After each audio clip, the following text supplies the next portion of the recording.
ప్రతి నెల 270 కోట్ల రూపాయలు రిలీజ్ చేసిన తర్వాత బకాయిలు ఉంటాయి అధ్యక్ష. మేము డిసెంబర్లో ప్రభుత్వాన్ని ఏర్పాటు చేయడం జరిగింది.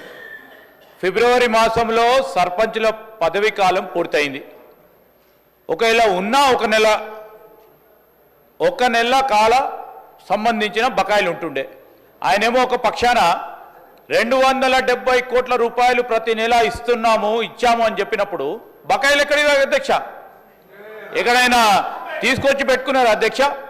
ఈరోజు వారి ప్రభుత్వ హయాంలో సర్పంచులు ఉప సర్పంచులు ఆత్మహత్య చేసుకున్నారు. వారు సమాధానం చెప్పాలా?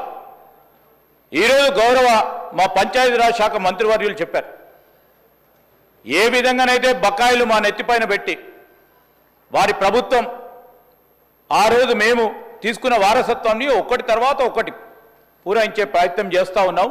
ఈరోజు కూడా సర్పంచులకు కానీ ఎంపీటీసీలకు సంబంధించింది కానీ జెడ్పీటీసీలకు సంబంధించిన ఏవైతే బకాయిలు గత ప్రభుత్వాలు ఇవ్వకుండా పోయినాయో ఒకటి తర్వాత ఒకటి పూరించే కార్యక్రమం చేస్తూ ఉన్న సందర్భాన్ని ఈరోజు మరొక్కసారి మా గౌరవ సర్పంచులు మాజీ సర్పంచులకి ఇతర సభ్యులకు కూడా మేము మీ ద్వారా తెలియజేస్తా ఉన్నాం అధ్యక్ష.